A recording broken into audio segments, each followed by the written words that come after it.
иқдомҳои шоистаи ҷумҳурии Тоҷикистон дар сатҳи байналмилалӣ марбут ба обу иқлим ҳанӯз аз соли 1998 оғоз ёфта, имрӯз дар ҷаҳони муосир ба як раванди созанда ва ояндасоз дар ҳошияи раванди оби Душанбе паёми масъулият доштан дар ҳифзу таҳкими сайёраи сабз мебошад. Ин раванд самтҳои муҳими глобалӣ об барои рушди устуворро касб намуда, баррасии амиқи мушкилоти кулли кишварҳоро барои дастрасӣ ба оби тоза, бунёди инфрасохторҳо, мутобиқ сохтани он аз лиҳози санитарӣ, таъмин намудани соҳаҳои кишоварзию саноат бо об, пешгирӣ аз биёбоншавии ҳудудҳо, ҳифзи экосистемаҳо, гуногунии биологӣ, ҳавзаи пиряхҳо, коҳиш додани таъсири иқлим ба захираҳои обӣ ва мутобиқ сохтани иқтисоди кишварҳои минтақа ва сайёра ба ин раванд мебошад. дар ин росто маҳз иқдом ва ташаббусҳои мамлакати мо ҷиҳати пурра гузаштан ба низоми иқтисоди сабз бозгӯи натиҷаи фарогир ва намунаи баланди самарабахши иқдомҳои пешгирифта мебошад. пешвои маъзами миллатро дар арсаи байналмилалӣ ҷомеаи илмӣ, ҷомеаи сиёсӣ ҳамчун шахси ташаббускор дар самти масъалаҳои обу иқлим ва ҳифзи манбаъҳои обӣ мешиносам. ҷумҳурии Тоҷикистон аз рӯзи аввали истиқлолияти сиёсии худ ба ҳалли масъалаҳои иқлимӣ, тағйирёбии глобалии иқлим, истифодаи самараноки манбаъҳои табиӣ махсусан обҳои нӯшокӣ таваҷҷӯҳи махсус намуда, дар тамоми вохӯриҳо, баромадҳо дар арсаи байналмилалӣ дар минбари Созмони Милали Муттаҳид пешвои муъаззами миллат оид ба ин масъала таваҷҷӯҳи махсус намуда гузоришҳои илмӣ менамуданд. пешвои муъаззами миллатро дар арсаи байналмилалӣ ҳамчун сиёсатмадори ташаббускор дар самти масъалаҳои обу иқлим, ҳифзи захираҳои обию пиряхӣ, махсусан истифодаи оқилонаи манбаъҳои оби нӯшокӣ мешиносам. дар ҳамоиши минтақавии диди муштарак барои ояндаи устувор дар шаҳри остонаи ҷумҳурии Қазоқистон сарони мамлакатҳо ва иштирокчиён, коршиносону намояндагони институтҳои молиявӣ ва ниҳодҳои илмии кишварҳо ба павилони ҷумҳурии Тоҷикистон мароқи хеле зиёд зоҳир намуданд. зеро дар давоми чанд соли охир татбиқи энергияи сабз дар мамлакат, махсусан шаҳри Душанбе, таҳаввулоти бесобиқаро касб намудааст.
дар баромади худ пешвои муъаззами миллат бори дигар зарурати ба роҳ мондани ҳамкориҳои судманди олимону коршиносон, мутахассисон, сиёсатмадорон дар самти пайдо намудани роҳҳои муштараки истифодаи оқилонаи манбаъҳои обӣ, махсусан обҳои нӯшокӣ, ҳамчунин дар самти ҳифзу таҳкими захираҳои мавҷуда, пайдо намудани роҳҳои рушди устувори соҳаҳои саноати ба муҳити зист кам таъсиррасон ё ин ки ба ибораи дигар гӯем пайдо намудани роҳҳои алтернативии энергетика, яъне дар соҳаҳои саноат ҷорӣ намудани захираҳои энергетикии алтернативӣ ки метавонанд ба муҳити атроф ё ин ки ба атмосфера таъсири кам гузоранд.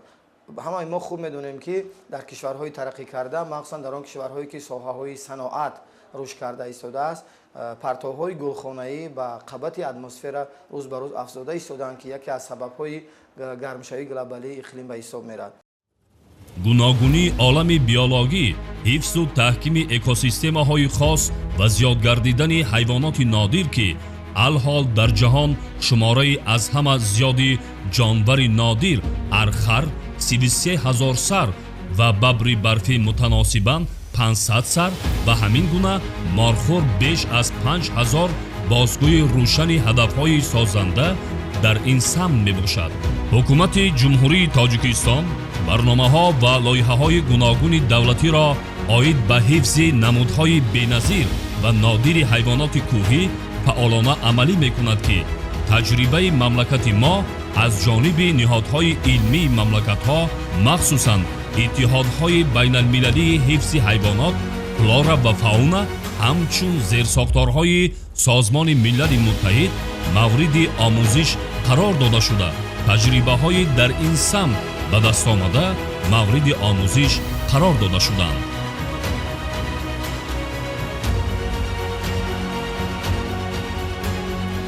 имрӯз дар як шароити бениҳоят ташвишовар қарор гирифтани на фақат минтақаи Осиёи Марказӣ, балки тамоми сатҳи сайёра ба ҳамагон маълум аст.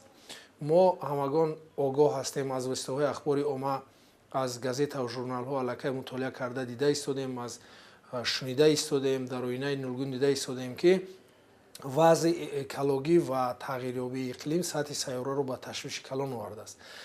ҳамаи аминҳоро ба назар гирифта пешои муаззами миллати моро бинед ки муҳтарам президенти кишвар Эмомалӣ Раҳмон дар Созмони Милали Муттаҳид як нақши махсус ва ҷои худашро дорад ва тамоми ҷаҳон аллакай мардуми тоҷикро бо роҳбари тоҷикони ҷаҳон ва бо пешвои муаззами миллати мо аллакай нағз мешиносанд. ва сабаби асосӣ дар чи аст? Сабаб асосӣ дар он аст ки новобаста ба оне ки ҷумҳурии Тоҷикистон дар саргаҳи ташаккулёбии захираҳои обии Осиёи Марказӣ қарор дорад, пешвои муаззами миллат масъалаи обу экология иқлимро дар сатҳи ҷаҳонӣ бардоштанд. дар давоми 30 соли охир беш аз 10 маротиб зиёдгардидани масоҳати низомҳои хоси кӯҳӣ ба мисоли Парки Миллии Тоҷикистон, ҳудудҳои давлатии махсус ҳифзшаванда ки таҷассуми беназири табиати мамлакат мебошанд ва аз 2% то ба 5% масоҳати мамлакат расонидани он пайгирии шоиста дар ҳифзу таҳкими экосистемаҳо мебошад. баъзе аз мавзеъ бо зернамуд ва намудҳои нодир дар феҳристи фарҳанги ғайримоддии ЮНЕСКО шомил шуданд ки дар ин низомҳои хоси табиӣ гуногунии олами биологӣ, зоологӣ бо шумули ҳавзаи пиряхҳо зиннати хоси ин табиати зебо мебошанд. дар баромади худ қайд карданд ки асоси пешгирии имрӯзаи вазъи экологии минтақа, яъне Осиёи Марказӣ, ин як чиз аст. мо бояд ки аз сарватҳои табиии сӯзанда бояд даст кашем ва ба истеҳсоли нерӯҳои барқи аз нуқтаи назари экологӣ тоза, яъне ба монанди мо чӣ хеле ки қайд кардан 98% қувваи барқе ки дар ҷумҳурии Тоҷикистон истеҳсол карда мешавад аз нуқтаи назари экологӣ тоза аст. Бинобар ҳамин сабаб яке аз омилҳои асосии пешгирӣ кардани вазъи имрӯзаи ба амал омадаи минтақа, ҳам вазъи экологӣ ва ҳам вазъи гармшавии иқлим, ин роҳ овардан ба иқтисодиёти сабз аст. ин пешвои муаззами миллат бисёр нағз қайд карданд ва пешниҳодам карданд ки мо бояд ки минтақаи худмона, яъне минтақаи Осиёи Марказира дар якҷоягӣ, дар муттаҳидӣ метавонем ки аз ин кризисе ки ба сари мардум омадааст ё ки ба сари ҷумҳуриҳои Осиёи Марказӣ омадааст, мо нигоҳдорӣ карда тавонем. мақсад нигоҳ кунед, якум кам кардани газҳои гулхонавӣ, партои газҳо ба сатҳи атмосфера. як. дуюм партовҳои корхонаҳои саноатӣ ба обҳо. сеюм афзоиши босуръати аҳолӣ. чорум талабот зиёд ба об. аҳолӣ ки зиёд шуд, инфраструктура зиёд мешавад, талабот бисёр мешавад. бинобар ҳамин сабаб мо бояд ки як роҳи дуруст истифода бурдани одилонаю оқилонаи сарватҳои табиӣ, яъне аз он ҷумла обро ба роҳ мондан дар кор, ки мо тарзи оқилона ва одилона истифода бурдани обро ба мардум фаҳмонем. ҳамоиши минтақавии экологии диди муштарак барои ояндаи устувор дар шаҳри остонаи ҷумҳурии Қазоқистон бо иштироки сарони мамлакатҳои минтақа бозгӯи густариши ҳамкориҳо дар масъалаи хеле муҳим марбут ба обу иқлим мебошад. дар ин саммити сатҳи баланд асосгузори сулҳу ваҳдати миллӣ, пешвои миллат, президенти ҷумҳурии Тоҷикистон муҳтарам Эмомалӣ Раҳмон тағйирёбии иқлим, таназзули низомҳои экологӣ, норасоии захираҳои об ва офатҳои табииро ки тамоми ҷаҳон ва минтақаро фаро гирифтааст, мавриди таҳлил ва баррасӣ қарор доданд.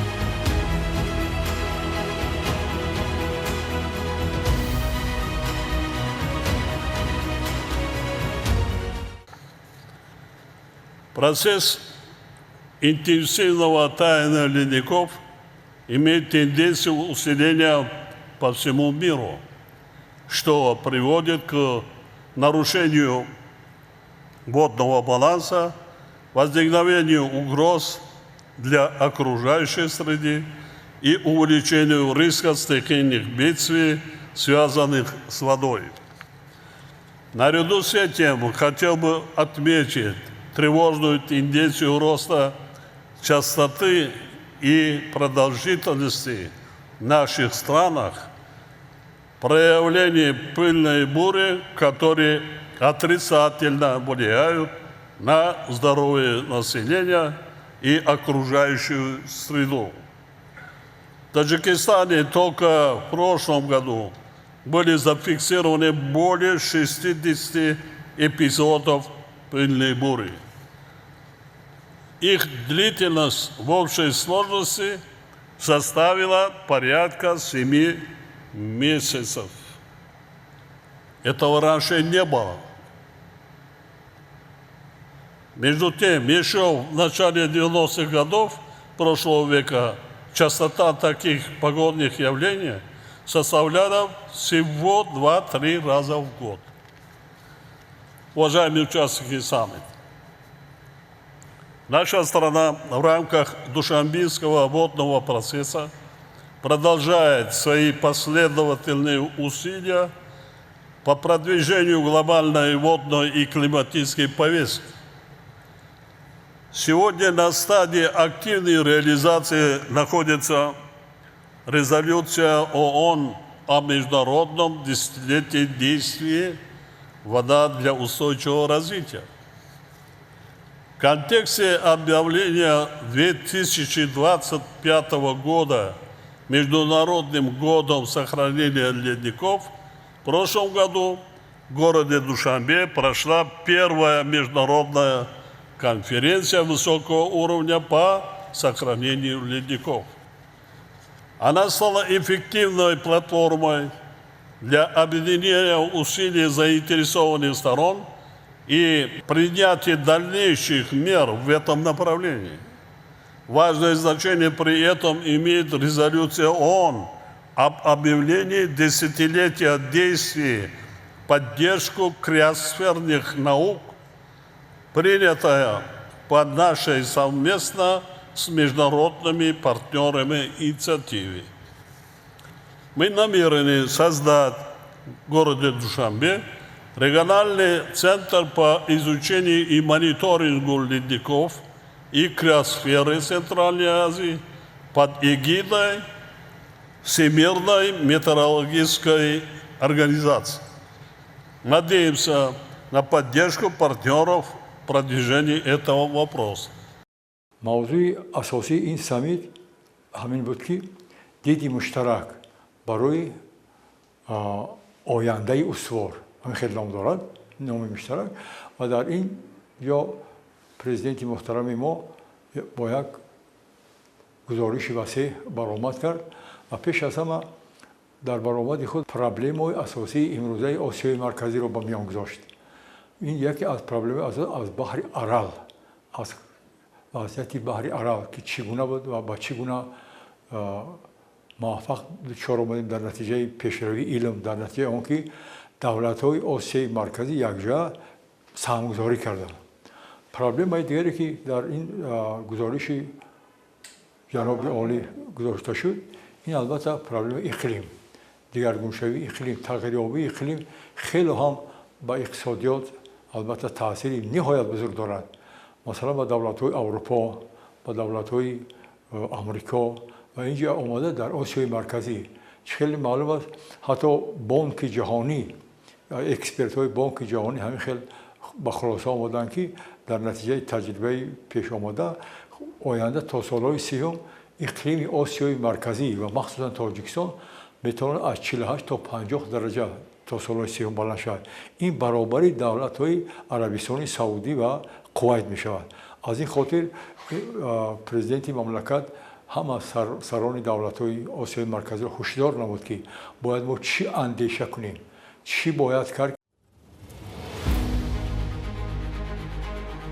дар ҷумҳурии тоҷикистон беш аз 60% дарёҳои минтақа аз ҳисоби захираҳои обӣ, махсусан ҳавзаи пиряхҳо ташаккул меёбанд ки ҳаҷми умумии он ба 630 километри кубӣ барои 12 сол таъмин намудани ҷараёни мӯътадили дарёҳо бо 63 километри кубии ҳамасола неъмати бузург, захираи бебаҳо на фақат барои мамлакати мо, балки ҳамчун мояи ҳаёт барои минтақа ба шумор меравад.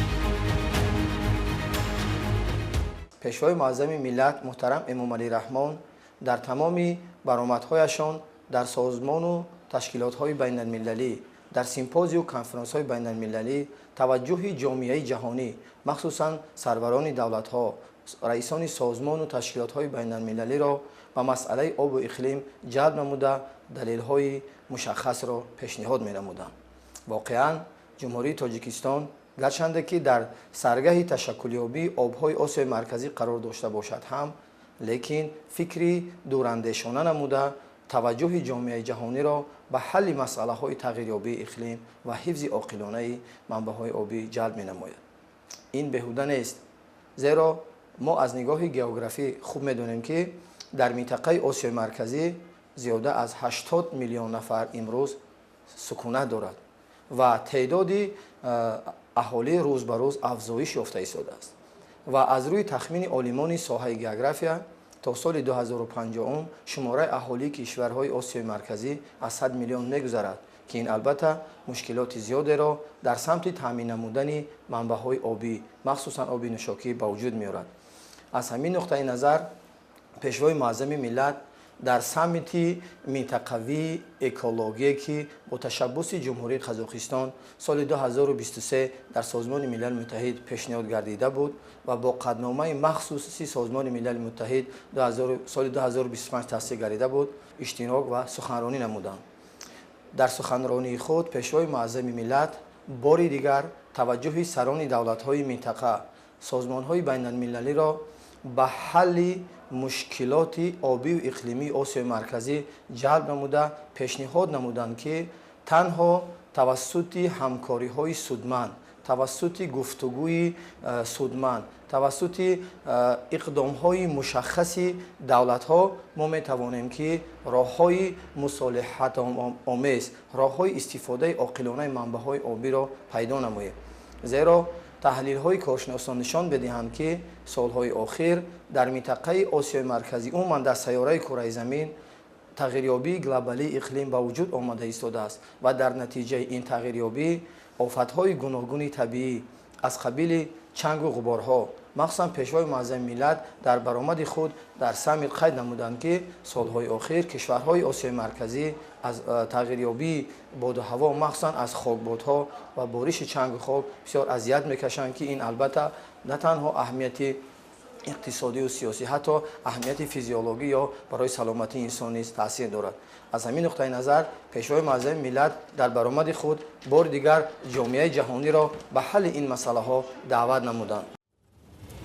пешвои миллат муҳтарам эмомалӣ раҳмон дар ҳамоиши минтақавии экологии диди муштарак барои ояндаи устувор таъкид намуданд ки захираҳои обии тоҷикистон дар таъмини обрасонӣ ва рушди устувор дар минтақа нақши муҳим дорад, вале раванди босуръати обшавии пиряхҳо дар саросари ҷаҳон тамоюли афзоиш дошта ба вайроншавии тавозуни об, ба вуҷуд омадани таҳдидҳо ба муҳити зист ва зиёд гардидани хавфи офатҳои табиӣ вобаста ба об оварда мерасонад. имрӯз ҳадномаи Созмони Миллали Муттаҳид оид ба 10-солаи байналмилалии амал об барои рушди устувор дар марҳилаи татбиқи фаъол қарор дорад. зиёда аз 2 миллиард аҳолии кураи замин ба оби тозаи ошомиданӣ дастрасӣ надорад ва зиёда аз 2.5 миллиард аҳолии кураи замин ба оби тозае ки аз нуқтаи назари экологӣ тоза бошад дастрасӣ надорад. пешвои муаззами миллат қайд карданд дар вақте ки дар Созмони Милали Муттаҳид баромад карданд барои рушди устувор ва барои ҳифзи пиряхҳо дар сатҳи сайёра бояд ки мо дастаҷамъона бошем. президенти ҷумҳурии Тоҷикистон муҳтарам Эмомалӣ Раҳмон конфронси якуми байналмилалии сатҳи баланд оид ба ҳифзи пиряхҳоро ки рӯзҳои 10 то 12 моҳи майи соли гузашта дар шаҳри Душанбе баргузор шуда буд, минбари муассири ҳамоҳангсозии талошҳои ҷонибҳои манфиатдор ва барои андешидани тадбирҳои минбаъда дар ин самт муҳим арзёбӣ намуданд. ҳамзамон аҳамияти қабули қадномаи Созмони Миллали Муттаҳид дар бораи эълон кардани 10-солаи амал оид ба илмҳои криосферӣ солҳои 2025-2034 ва таъсиси маркази минтақавии омӯзиш ва мониторинги пиряхҳо ва криосфераи Осиёи марказиро таҳти сарпарастии Созмони ҷаҳонии метеорологӣ дар шаҳри Душанбе василаи муҳими пешбурди ҳамкориҳои судманд маънидод намуданд. дигар сухане ки пешвои муаззами миллат дар саммит қайд карданд, агар касе ки дурусттар диққат дода бошад, қайд карданд ки аз ҳама зиёдтар бояд ки мо барқарор кунем экосистемаҳоро. хеле ки дар мо қонун қабул шудааст барои сабзикории Тоҷикистон ва дар онҷа як пункти алоҳида омадагӣ аст, як чӣ мегӯяд, як абзасти алоҳида омадагӣ аст ки дар вақте ки ҳамин қарор қабул шудааст то ба охир расинаш зиёда аз 1 миллиард дарахтони сабз бояд чинонда шавад. мақсади асосии пешвои муаззама нигоҳ кунед ки соли гузашта дар баромадшон қайд карданд, дар вақте ки паём доштанд қайд карданд ки аз моҳи март сар карда дар вақти ниҳолшинонӣ бояд ки дар ҷумҳурии Тоҷикистон зиёда аз 1 миллион дарахти сояафкан ва ороишӣ шинонда шавад. мақсади пешвои муаззами миллата баъзе мардуми мо нодуруст дарк мекунанд. нигоҳ кунед, мо дарахтҳои сояафкану ороишӣ масалан арчаро дар назар дорем. яке аз беҳтарин растаниҳо дар шаҳри Душанбе анамо арча аст. хусусияти арча яъне ки ниҳоли сабз дар чи аст? Вай тобистон ҳам сабз аст, 4 фасли сол сабз аст. вай хусусияти ба худ кашида гирифтани ҳавои ифлоса дорад. ҳавора салқин мекунад, ҳавора тоза мекунад. ана ҳамин дарахти сӯзанбарг ҳамин хел хусусият дорад ки якум ҳаворо тоза мекунад, дуюм ҳаворо салқин нигоҳ медорад. гарду чанге ки мешавад, гарду чанге ки мана 2-3 рӯз пеш буд ку боди афғоние ки ба қавл мегем, аминам ҳамин тоза мекунад. дарахт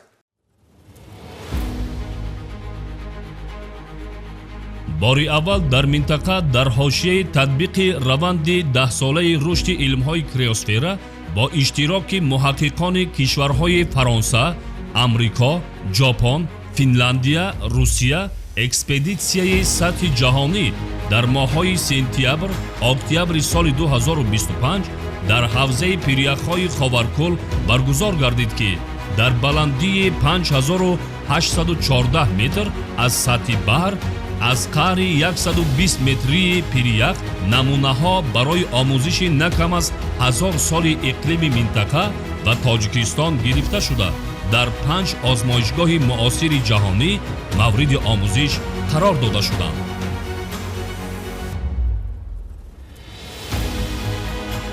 Мы узнаем из этого керна историю климата, как у нас менялся климат последние сотни, может быть, тысячи лет. Такого керна, то есть такой информации у нас до сих пор никогда не было. Желание извлечь такого рода керны уже ведутся с советских времен, были несколько попыток, также и последние 30 лет были попытки на леднике Феченко. Ну, это первый раз, когда мне действительно удалось. омӯзиши хотираи пиряхҳо самти нави илми криосфера буда дар ҷаҳон тоҷикистон панҷумин мамлакат мебошад ки иқдоми мазкурро амалӣ мегардонад. ҳамчунин дар самти тадқиқоти изотопӣ, зондиронии фосилавӣ ва молекулярии кристалли ях дар ҷаҳон пешсаф мебошад. This is an incredible place. Obviously I'm a geographer. манзара воқеан ҳайратангез аст. ман географ ҳастам. бинобар ин ба манзара бо нигоҳи дигар менигарем. мо таҳаввулоти табиатро мушоҳида мекунем. тағйири муҳити зист дар тӯли замонҳо. пештар сатҳи кӯлу пиряхҳо калонтар буданд. дар ин ҷо осори тамаддуни инсонӣ ки ҳазорҳо солро дар бар мегирад боқӣ мондааст. ин ҷо хеле табиати нодир дораду боз ҳаво дар ҳама фасл сард аст ва барои дар ин ҷо зиндагӣ кардан ба иқлим бояд мутобиқ шуд.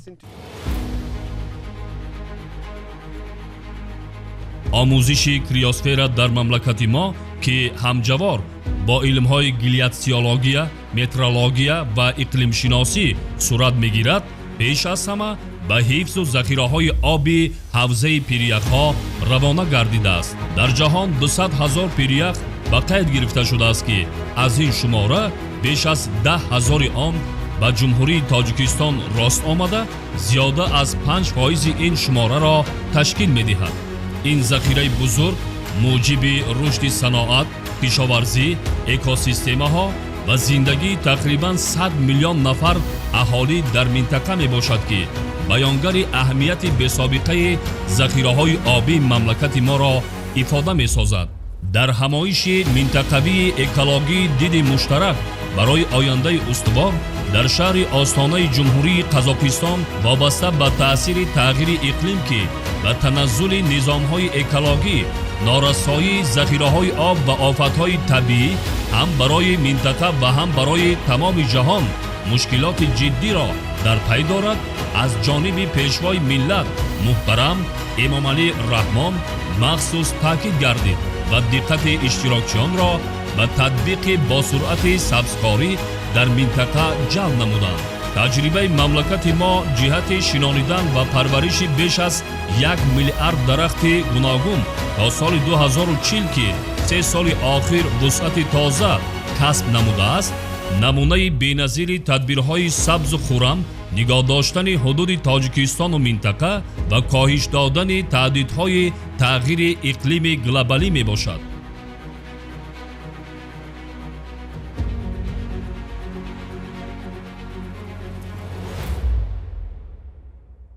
як сухани дигаре ки пешвои муаззами миллат қайд карданд барои фаҳмонда додани мардуме ки дар ҳамун ҷо нишаста буд. Масалан нигоҳ кунед солҳои 1980-1990 дар ҷумҳурии Тоҷикистон аз маркази бодҳавосанҷии ҷумҳурии Тоҷикистон, аз ҳукумати ҷумҳурии Тоҷикистон вақте ба қайд гирифтагӣ буданд аз 1 то 4 хокбориш. нигоҳ кунед дар солҳои 1980 солҳои 1990 дар як сол аз 1 то 4 маротиба ба қайд гирифта мешид. аз соли 1992 ин тараф ҳамин рақами 4 аллакай тағйир ёфтан гирифт. дар соли 2025 қариб 60 бор ҳамин чиза ба қайд гирифтанд. 60 маротиба. ин яке аз нишонаҳои анами вазъи экологии имрӯзаи минтақа аст. имрӯз аз касе пӯшида нест ки захираҳои обии мамлакати мо ҳатто дар шароити тағйири иқлим ва ҳолатҳои пешбинӣ нашаванда ҳам дастрасу кофӣ аст. вале гардиши фазои атмосферӣ ва воридшавии анбӯҳи ҳаво ки дар сайёра фазои ягона асту аксари мамлакатҳои пешрафтаи саноатӣ миқдори хеле зиёд ҳамасола то 500 миллиард тонна газҳои гулхонаиро ба атмосфера партов мекунанд, зарари он ба ҳамаи сайёра мерасад. дар натиҷа захираи пиряхҳо дар тамоми сайёра бо суръат об шуда истодааст боиси фалокатҳои зиёди табиӣ мегардад. дар ин сурат пайравӣ ва амалисозии иқдомҳои ҷумҳурии Тоҷикистон дар сатҳи байналмилалӣ хеле зарур ва саривақтӣ мебошад. дигаргӯшавии иқлим пеш аз ҳама ба хокборишҳои зиёд овард. оли мо ҳатто таърих ёд надорад ки дар як сол соли гузашта якбора дар худи Тоҷикистони мо 35 маротиба хокборӣ шуд, ҳолон ки солҳои пештар аз 6-7 бор зиёд намешуд. ин ҳама он аст ки тағйироти иқлим чӣ гуна таъсироти бузург дорад, махсусан дар оянда ба соҳаи кишоварзӣ, ба иқтисодиёт. аз ин ҳолат мо ки имрӯз Тоҷикистон ба ҳар ҳол дар саргаҳи ташаккулёбии обҳои Осиёи марказӣ ҷойгир аст ва аз назари имрӯза гирем мо бо об албатта таъмин ҳастем ва кӯҳҳои мо бо Тоҷикистон ки ҷойгир ҳастанд аз ҳама ҷиҳат онҳо сабзу хуррам ва хеле ҳам метавонанд ки ин офатҳоро пешгирӣ кунанд. лекин ин оҳиста аз дигар мегӯянд ки аз ҳамсоя ба ҳамсоя нагузарад. яъне он офатҳои табиие ки дар натиҷаи дигаргӯшавии иқлим оянда пешбинӣ шудааст метавонад ки аз давлатҳо ба худи Тоҷикистон ҳам гузарад. барои ҳамин сарвари давлати мо бисёр ҳушдор кард ҳамаи сарварони давлатҳоро ки бояд мо дар якҷоягӣ чора бинем ки пешироҳи ин гуна офатҳои табиӣ оянда гирифта шавад. чунки вазъи экологии Осиёи марказӣ сол аз сол баъд он ки мана баҳри Арал хуш шуд дар инҷа бояд ки ва як микроклимати аҷоиб барои Осиёи марказӣ меовард. ва ин чизро ҳанӯз дар солҳои дар аввали асри 19 ҳатто дар аввали асри 19 академик Бер ҳамин хеле дода буд, прогноз дода буд ки оянда агар ба ҳамин тавр истифодабарии обҳо давом кунад ба оянда ба хушавии баҳри Арал меоварад. ва ин рӯз бинед вазъи демография ҳам ҳамин хел ҷаноби олӣ дар гузориш шуд оид ба вазъи демография ҳам истода гузаштанд ки вазъи демографии Осиёи марказӣ бисёр мушкилиҳоро ба бор меорад. агар солҳои 60 омад ки 20 миллион аҳолӣ ташкил медод ҳозир қариб 80 миллионро ташкил додааст. барои ҳамин аз ҳама ҷиҳат ҳам масъалаи амнияти хӯрокворӣ, амнияти озуқаворӣ ва дигар проблемҳое ки дар Осиёи марказӣ имрӯз вуҷуд доранд инро аз ҳама паҳлӯи он ҷаноби олӣ ҳушдор кард ва бояд даъват намуд ки дар якҷоягӣ ҳамаи сарварони давлатҳои Осиёи марказӣ ба як андеша омада оянда чора бинем ки пеши роҳи ин офатҳои табиӣ ки таҳдиди онҳо рӯз ба рӯз зиёд шудааст пеши онро гирем. дар ҳамоиши минтақавии экологии диди муштарак барои ояндаи устувор дар шаҳри остонаи ҷумҳурии Қазоқистон пешвои миллат муҳтарам Эмомалӣ Раҳмон баланд бардоштани самаранокии ҳамкории минтақавии экологӣ, рушди василаҳои сохтории он ва таҳияи мавқеъҳои ҳамоҳангшудаи минтақавӣ дар арсаи байналмилалиро зарур шумурда, аҳамияти маркази минтақавӣ оид ба идоракунии партовҳоро ки дар шаҳри Душанбе таъсис ёфтааст, махсус таъкид намуданд. ҷаноби олӣ боз масъала миён гузоштанд ки Тоҷикистон яке аз пешравии муҳим нишон дод ташаббуси ҷаноби олӣ дар масъалаи ҳифзи пиряхҳо. ҳифзи пиряхҳо ки ин хел масъала гузорӣ кард ва дар ин оянда ҳатто дар худи